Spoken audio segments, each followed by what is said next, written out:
거듭나야 갈 수 있다 이 말은 두 번 태어나야 갈 수 있다 이 말입니다. 두 번 태어나야 천국 갈 수 있다. 오늘 본문의 시작은 니고데모하고 예수님하고의 대화 내용입니다. 니고데모는 유대인의 지도자다 이렇게 이야기하고 있지 않습니까? 3장 1절에 보니까 지도자라고 그랬죠. 그래서 니고데모에 대해서 알아보면 사내들인 공의 의원 중에 한 명입니다. 그리고 공의 의원이 몇 명이냐면 유대인들 의원이 70명이거든요. 그 중에 한 명이니까 그러니까 우리나라 국회의원이 몇 명이죠? 300명 중에 한 명이다 이 말입니다. 국회의원. 국회의원이에요. 국회의원인데 국회의원의 입장에서 예수님을 가만히 객관적으로 한번 쳐다봤어요. 그 당시에 유대의 그 국회의원들이나 높은 직위에 있는 사람들은 예수님을 별로 좋아하지 않았습니다. 왜냐하면 예수님이 오셔서 예수님은 높은 직위에 있는 사람들을 비판했거든요. 그들을 신랄하게 비난했거든요. 하면서 창기나 세리 같은 이런 죄인들과 서민들과 함께 했고 지도자들은 그 잘못 정치를 한다고 또 지도자들은 잘못 종교적으로 이 유대인들을 인도한다고 비난을 했거든요. 그러니까 높은 직위에 있는 사람들은 예수님을 멀리했습니다. 그런데 니고데모가 가만히 예수님의 하는 모습을 쳐다보니까 예수님이 예사롭지 않아요. 죽은 자를 살리고 많은 병자들을 고쳐주고 하나님 나라의 복음을 전하는 모습을 쳐다보니까 그냥 보통 사람으로서는 할 수 없는 일들을 예수님이 하고 있어요.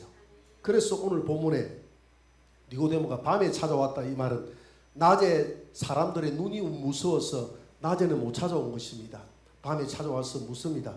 당신이 하나님이 보내지 않았더라면 이런 일을 할 수 없다라고 이야기합니다. 그래서 오늘 우리가 1절부터 8절까지 짧은 시간 읽었지만은 니고데모하고 예수님의 대화는 최소 한 1시간 이상은 됐을 것이다 이렇게 보고 있습니다.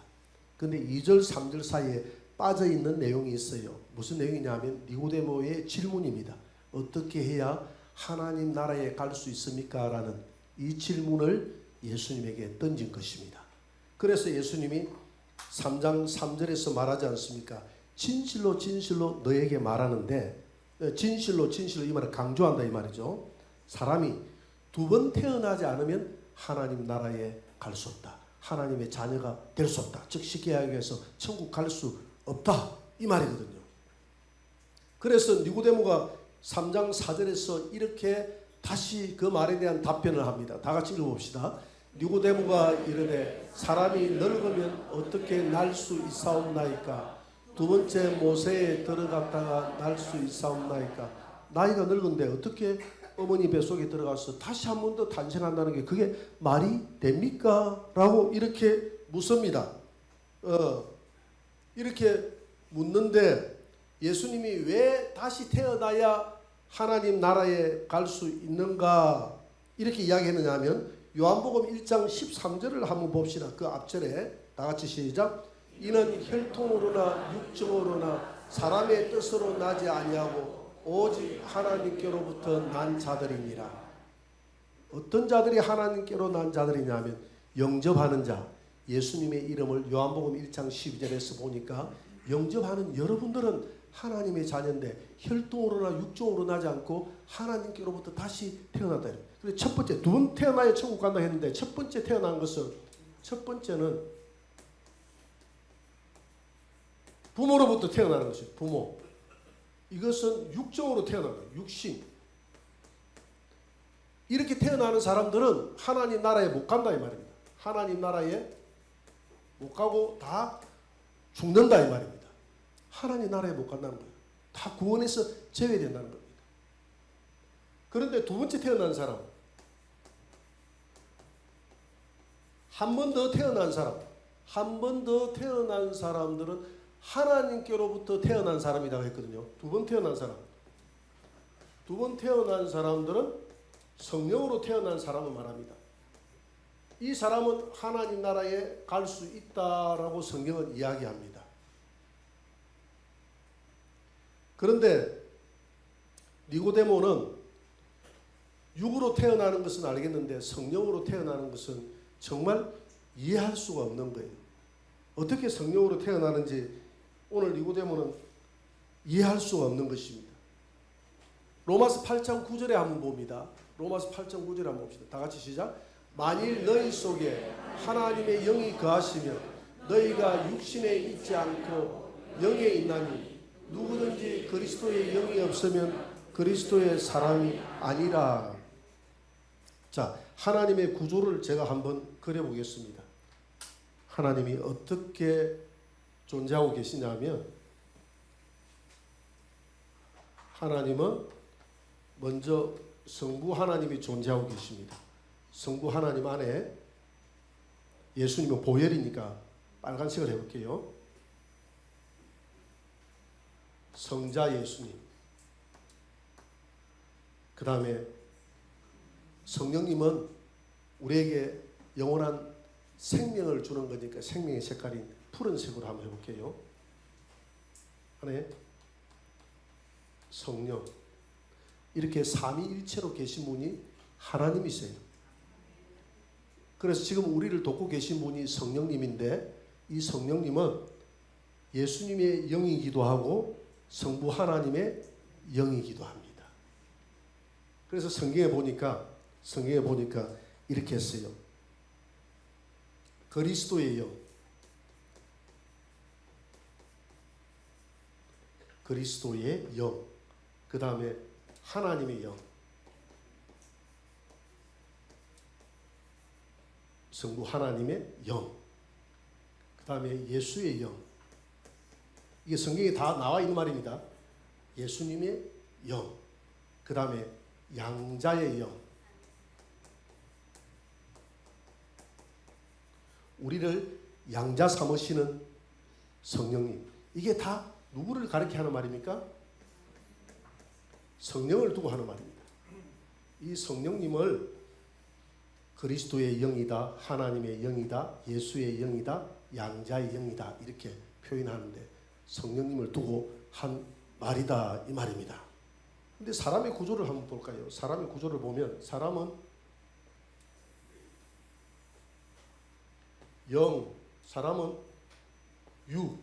육으로 되어 있죠. 그죠? 그 다음에 혼으로 되어 있고, 그 다음에 영으로 되어 있어요. 근데 사람은, 하나님은 다 영이 있어요. 하나님은 영이 있습니다.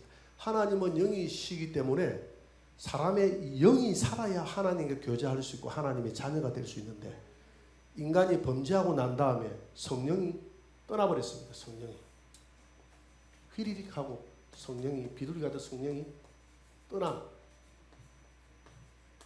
떠남으로 말미암아 영이 살아있지만 영의 기능은 죽어버렸어요. 영의 기능이 죽었다, 이 말입니다. 영은 존재는 하고 있는데 기능이 죽어버려서 하나님을 알 수 없고 인간이 하나님을 잊어버렸습니다. 저와 여러분들도 하나님을 한때 잊어버렸던 때가 있지 않습니까? 왜냐하면 여러분들의 잘못이 아니에요. 여러분들의 영혼이 죽어있기 때문에, 영이 죽어있기 때문에, 기능이 죽어있기 때문에 하나님을 알지 못하는 거예요. 알지 못하는데, 그런데 이제 영이 살기 위해서는 이 성령님이 다시 들어와야 되거든요. 우리가 예수님을 영접하게 되면 하나님이 누구를 보내느냐 하면 성령님을 우리 안에 보내세요. 영접을 하게 되면 성령님을 딱 우리 영 안에 보내서 죽었던 영을 살려주십니다. 눈을 번쩍 뜨는 순간에 자기 아빠를 알아보잖아요. 그래서 아빠, 아버지, 아빠 하잖아요. 아빠 하잖아요. 그래서 그 손자나 아들을 둔 엄마 아빠는 그 애가 빨리 엄마 아빠를 알아보기를 원하잖아요. 그래서 엄마 아빠는 거짓말을 참 많이 하잖아요. 얘가 방금 어버버 이래도 아빠 했다. 오늘 아빠 했어. 아빠라고 이야기했어. 하바바 해도 할아버지라고 했어. 할아버지를 한 거 아닌데 할아버지라고 했어. 이러잖아요. 그래서 이 성령이 들어와야 우리가 하나님을 알아보고 눈을 떡 뜨는 순간에 내가 아버지가 딱 계신 거예요. 하나님이 계신 거예요. 그리고 당신은 누구십니까 하니까 내 안에 있는 성령님이 가르쳐주는 거야. 이분이 바로 당신의 아버지다. 하나님이 당신의 아버지라고 알려주시는 것입니다. 그래서 로마서 8장 9절에서 다시 한번 더 읽어봅니다. 로마서 8장 9절을 한번 펴보세요. 펴보시면 만일 너희 속에 하나님의 영이 거하시면, 하나님의 이 성령이 우리 안에 거하시면, 우리가 육신에 있지 않고, 그러니까 부모로부터 태어난 육신의 사람이 아니라 우리는 영에 있나니 성령의 사람이나니, 누구든지 그리스도의 영, 성령을 말했습니다. 그리스도의 영이 없으면 그리스도의 사람이 아니라 하나님의 자녀가 아니다 이 말입니다. 근데 여러분 안에 하나님의 영이 있으니까 여러분들은 하나님의 자녀인 줄 믿으시기 바랍니다. 그래서 로마서 8장 11절은 이렇게 이야기합니다. 다 같이 읽어봅시다. 예수를 죽은 자 가운데서 살리신 이의 영이 너희 안에 거하시면 그리스도 예수를 죽은 자 가운데서 살리신 이가 너희 안에 거하시는 그의 영으로 말미암아 너희 죽을 몸도 살리시리라. 예수님이 죽었을 때 누가 살리느냐 하면 하나님의 성령이 들어가서 예수님을 살리셨어요. 살리셨던 그의 영이, 그의 성령님이 우리 안에 들어오면 우리 죽을 몸도 살리신다 이 말입니다. 죽었던 우리를 살렸다는 것입니다. 죽었던 우리를 살렸다. 그래서 로마서 8장 16절에는 이렇게 이야기를 합니다. 로마서 8장 16절을 한번 떼어봅니다. 다 같이 시작. 성령이 친히 우리의 영과 더불어 우리가 하나님의 자녀인 것을 증언하시는, 성령이 우리 안에 들어오셔서 내 눈에 보이는 이 영적인 분이 누구시죠 하면 하나님이야. 하나님이야. 만물을 보이신 창조하신 하나님이야. 그 하나님이 너는 지금 하나님의 자녀가 됐어. 하나님의 자녀가 됐어. 누가 증거하느냐 하면 이 성령님이 우리 안에 들어오셔서 우리가 하나님의 자녀인 것을 증거한다라고 이렇게 이야기했어요. 그래서 요한일서 5장 12절을 한번 봅니다. 요한일서 5장 12절을 한번 떼어보세요. 다 같이 읽어봅시다. 아들이 있는 자에게는 생명이 있고 하나님의 아들이 없는 자에게는 생명이 없느니라. 하나님의 아들이 없는 자에게는 생명이 없다. 그래서 하나님의 아들을 믿기 전의 상태는 우리가 이런 상태였고, 하나님의 아들을 믿고 나면 어떤 상태가 되느냐 하면 이런 상태가 됩니다. 여기서 싹이 나요. 싹이 나는데 생명이라는 새싹이 납니다. 생명.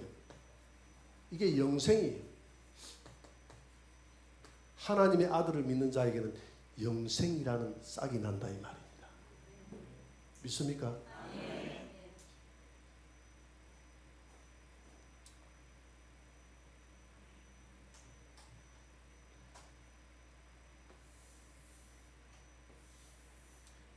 이게 뭔지 아세요? 예? 동그라미. 이게 달걀입니다. 달걀. 이게 달걀이에요. 달걀. 달걀이고 요거는 무정란. 요거는 유정란입니다.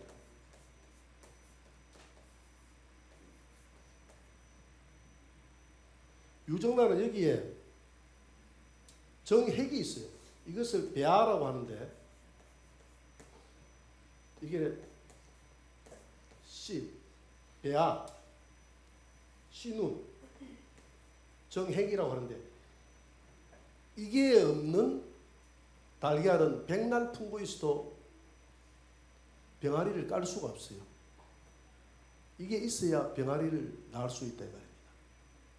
이게 생명, 이게 이 배아가 이게 생명입니다. 이게 너무 중요한 거예요. 이게 있어요. 그런데 예수를 믿기 전에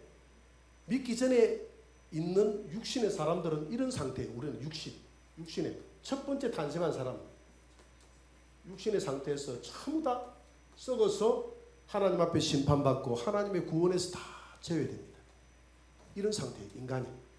이런 상태인데 우리가 예수를 믿고 나면 예수님의 성령이 우리 안에 들어오셔서, 성령이 쫙 우리 안에 들어오셔서 뭘 심어주느냐 하면 배아, 이 정핵을 하나 탁 심어줘요. 이걸 심어주면서 너는 내 아들이다. 너는 내 딸이다. 성령이 친히 우리 영과 더불어서 우리가 하나님의 자녀인 것을 증언합니다. 로마서 8장 16절을 다시 한 번 더 떼어주세요. 로마서 8장 16절 다 같이 시작. 성령이 친히 우리의 영과 더불어 우리가 하나님의 자녀인 것을 증거하라니. 당신 누굽니까? 하고 눈을 탁 떴어요. 성령이 들어오는 거, 성령이 들어와서 하는 일을 우리 영적인 눈을 뜨게 하는 것이거든요. 눈을 떠보니까 하나님이 보이는데 하나님을 가리켜서 너의 아버지다. 그래서 친자라고 하지 않고 양자 삼았다라고 이야기합니다. 로마서 8장 15절을 한번 볼까요? 다 같이 시작. 너희는 다시 무서워하는 종의 영을 받지 아니하고 양자의 영을 받았으므로 우리가 아빠 아버지라고 부르짖느니라. 눈을 뜬 순간, 눈을 딱 뜬 순간, 영적인 눈을 뜨는 순간 내 영감적으로 느끼는 이 보이지 않는 이 하나님이 누구십니까? 라고 할 때 그때 성령께서 너의 아빠 아버지다. 아빠다. 왜 아빠라는 말을 앞에 넣어줘? 너희 아버지다라고 이야기하면 될 텐데 왜 아빠라는 말을 넣었냐면 애가 처음에 태어나고 난 다음에 아빠 이라잖아요. 이제 ap 이라잖아요. 근데 처음 태어날 때마다 아버지 이라는 애가 있습니까? 없잖아요. 그래서 갓 태어났다니까. 갓 태어난 너는 양자의 영이 하나님의 영이 들어가면 너를 양자 삼아서 너를 마귀로부터 끄집어내서 호적에 올려서 친자는 예수님밖에 없거든요. 너를 양자 삼아서 너를 하나님을 아버지라고 부를 수 있도록 도와주시는 분이 성령님이다. 그래서 저는 고성교회를 제일 중학교 3학년 때 제일 먼저 다녔습니다. 그때 제가 고성교회를 다녔어요. 고성에 가면 고성교회라고 돌로 된 아주 아름다운 교회가 있어요. 돌로 된 그 교회를 다녔는데 학생이니까 학생회 기도회를 한다고 해서 참여를 해보니까 우리 학생들이 기도를 하는데 막 아버지 도와주세요 하면서 막 울면서 아버지 기도하는데 뒤에 앉아가지고 어떻게 웃었는지 아버지는 자기 집안에 있는데 여기 왔어. 아무도 없는 앞을 쳐다보고 아버지 하니까 처음 내가 교회를 가가지고 그 모습을 쳐다보니까 너무 웃는 거예요. 너무 웃는 거예요. 우리의 육신의 아버지가 있지만은 우리의 영혼을 탄생시킨 근본적인 하나님 아버지가 있음을 믿으시기 바랍니다. 하나님 아버지가 우리 영을 불어넣었어요. 그래서 육신의 아버지와 어머니의 관계는 우리 육신이 이 땅에서 떠나는 순간에 그 관계가 단절되지만 우리 영혼의 아버지는 영원한 줄 믿으시기 바랍니다. 영원히 존재. 그래서 성령이 우리 안에 들어오시면 우리로 하여금 아버지라고 하면서 우리 안에 계시면서 영원히 그 하나님을 아버지라고 증거하시는 분이 바로 성령님이다 이 말입니다. 이것을 가리켜서 성령의 내주라고 하는 내주. 내 영 안에 영원히 계신 분을 성령의 내주라고 하는 겁니다. 그러니까 구약 시대에는 성령의 내주가 있었습니까? 없었습니까? 없었어요. 왜? 우리의 죄의 문제가 해결되지 않았기 때문에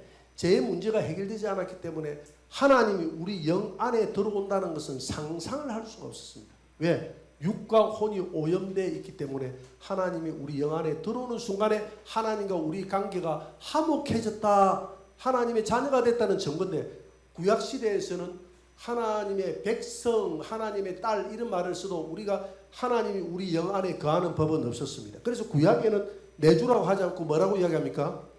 외주했다. 성령이 외주했다. 성령이 감동으로 혼까지만 임하는 것입니다. 구약시대는 혼까지만. 그리고 구약에 있는 선지자들에게 막 성령이 임해가 선지자들이 예언하고 하잖아요. 했던 그 영은 영 안에 들어온 것이 아니라 어디까지 임했다고요? 혼까지만 감동적으로 임한 것입니다. 이걸 성령의 외주라고 하는 것입니다. 성령의 외주.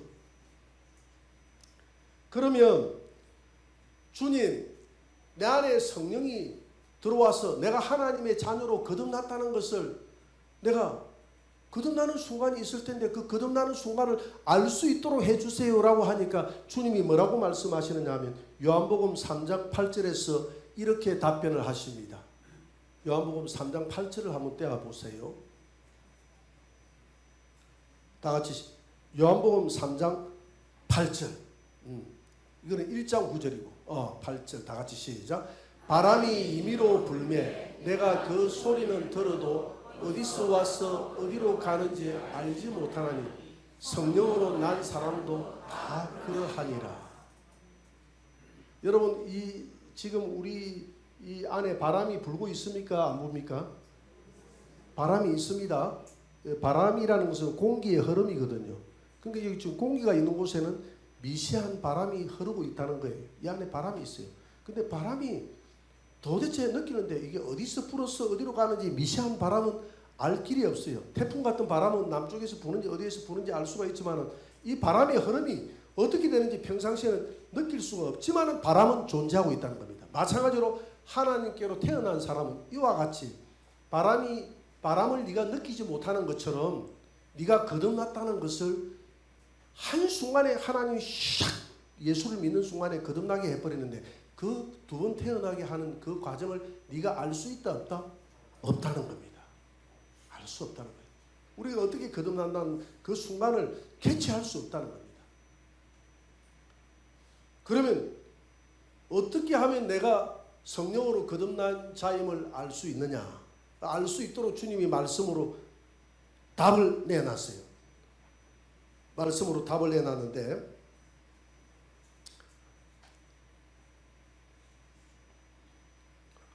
고린도전서 12장 3절입니다. 고린도전서 12장 3절을 한번 봅니다. 거기에 답이 있어요. 고전 12장 3절을 한번 봅니다.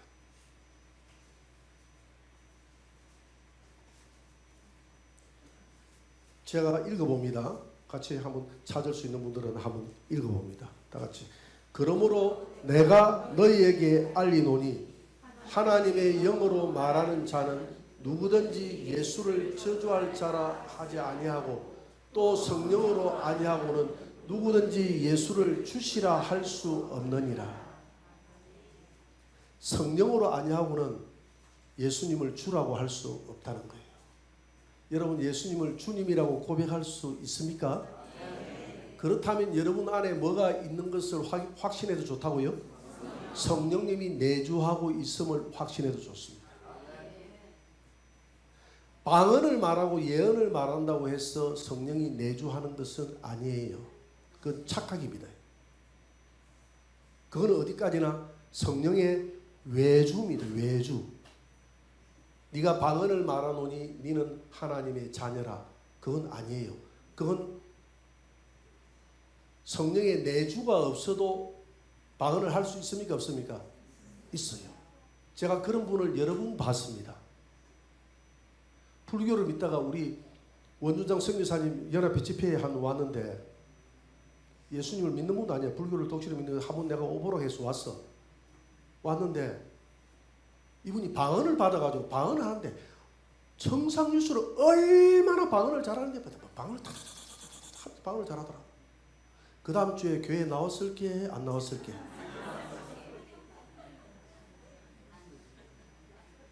목사님 한번 가주면 됐죠. 방언 받으니까 좋던데요. 그러면서 세상으로 가버렸어요.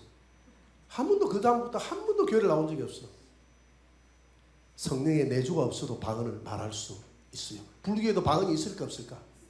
있어요. 또 한 분이 왔는데 여기서 원주선 선교사님 그 앞으로 나오라 해가지고 안에 있는 이 귀신이 나오고 막 방언이 터져가지고 막 죽는 고래고래 소리 지르면서 방언을 탁탁탁 이야기하는데 와 됐다. 저기 하나님의 자녀가 또 하나 탄생했네 싶었는데 그것으로서 빠빠이. 그분은 교회만 빠빠이 하는 게 아니라 신천지 가서도 빠빠이. 하나님의 교회도 가봤대. 하나님의 교회 가서도 빠빠이. 어디 가서 정착하려고 그러는지 모르겠어.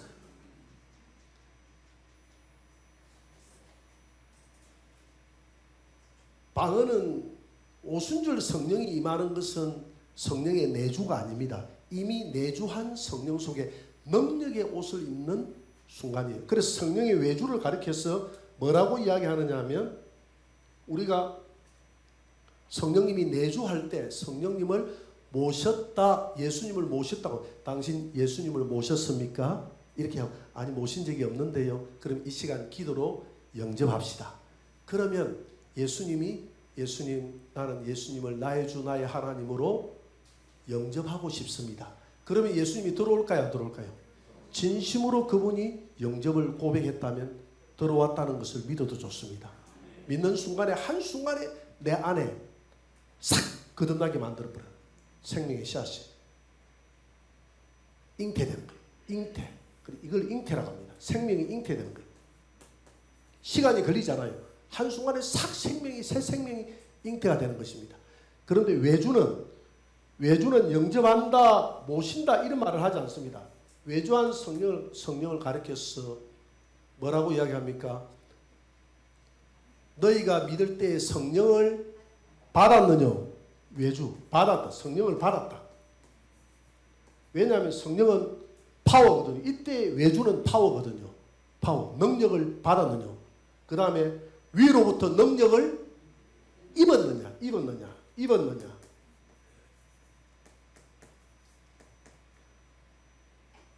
또 선물이라고 이야기합니다. 선물.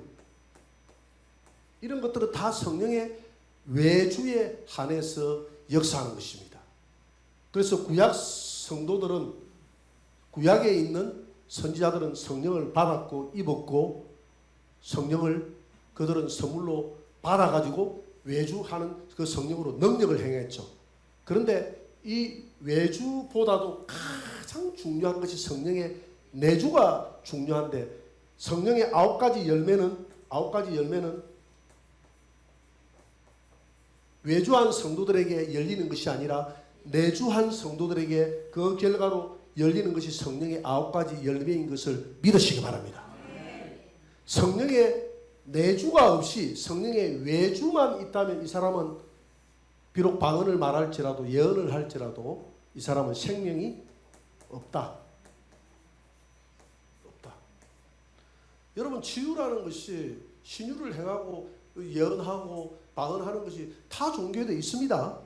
타 종교에 있어요. 조영기 목사님이 미국에 부흥회를 갔다가 우상을 숭배하는 한 사람을 만나가지고 조영기 목사님이 거기에서 참석했다가 이적이 일어나는 것을 보고 놀래가지고 조영기 목사님 차를 한잔 마시면서 대화를 좀 하자 해서 왔더니 목사님 그러더라는 거예요. 목사님, 우리 종교에도 목사님 행했던 것처럼 그런 기적이 나타나고 그런 방언도 나타나고 다 있습니다. 이렇게 하더라는 거예요.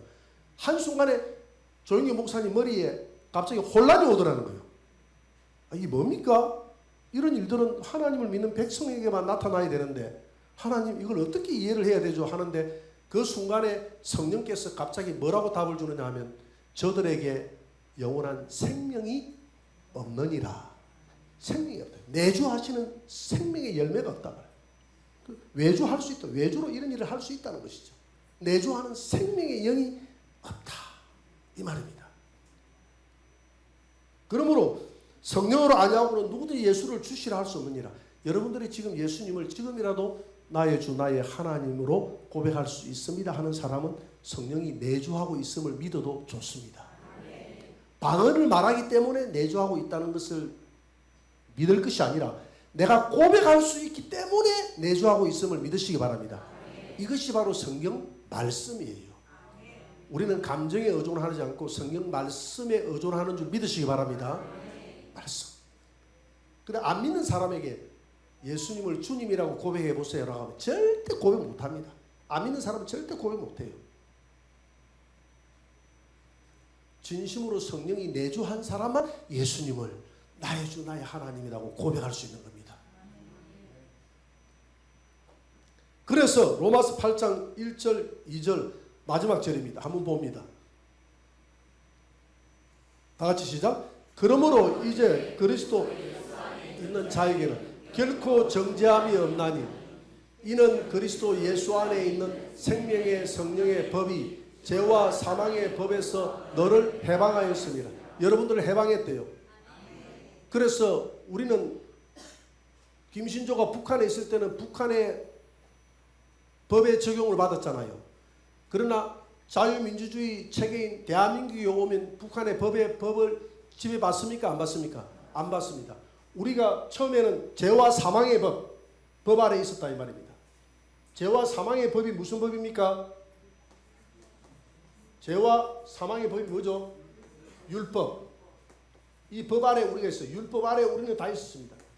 우리는 양심의 율법 아래, 이방인들은 양심의 율법 아래 다 존재했던 우리를 빼내서, 율법은 전부 정죄하는 것이거든요. 너 죄졌지, 너 거짓말했지, 너 죄졌지, 너 지옥 갈 수밖에 없어, 너 하나님의 자녀가, 너 죄졌지, 우리를 딱 빼내서 성령의 법 아래로 우리를 인도했어요. 성령의 법은 우리를 자유케 하는 법이에요. 할렐루야. 우리를 영원히 자유케 하는 법. 죄로부터 자유하는 우리를, 나라를 옮겨버린 거예요. 그래서 히브리서 9장 12절 한 줄만 더 봅니다. 우리를 하나님께서 용서하되 염소와 송아지의 피로 하지 아니하고 오직 자기의 피로 영원한 속죄를, 저와 여러분들을 영원히 정죄하지 않고 현재의 죄, 과거의 죄, 미래에 지어야 될 죄까지도 모든 죄를 영원히, 영원하는 것, 영원이라는 것은 미래까지 아닙니까? 그죠? 주님 나라에 갈 때까지 영원까지 우리의 죄를 단번에 속해버렸단 말이에요. 하나님의 자녀, 내주하죠. 그래서 우리가 두 번 태어나야, 거듭난다는 건 두 번 태어난다는 것이죠. 처음에 부모로부터 태어난 사람은 반드시 성령으로부터 다시 성령님이 우리 안에 오셔서 태어나야 천국 갈 수 있고 하나님의 자녀가 되는 것입니다. 그래서 요한 1서 5장 12절에는 아들이 있는 자에게는 생명이 있고 하나님의 아들이 없는 자에게는 생명이 없느니라. 하나님의 아들이 있는 자에게는 대하 생명의 씨가 있고 하나님의 아들이 없이 육신으로부터 한 번 태어난 사람은 생명이 없느니라. 저와 여러분들은 예수 그리스도가 우리 안에 영원한 생명의 내주를 심어줬고 그 내주하시는 성령님은 영원히 떠나지 아니하시고 저와 여러분들을 하나님의 나라까지, 나중에 주님 오셔서 부활할 때까지 함께하는 줄 믿으시기 바랍니다. 오늘 여기까지만 합시다.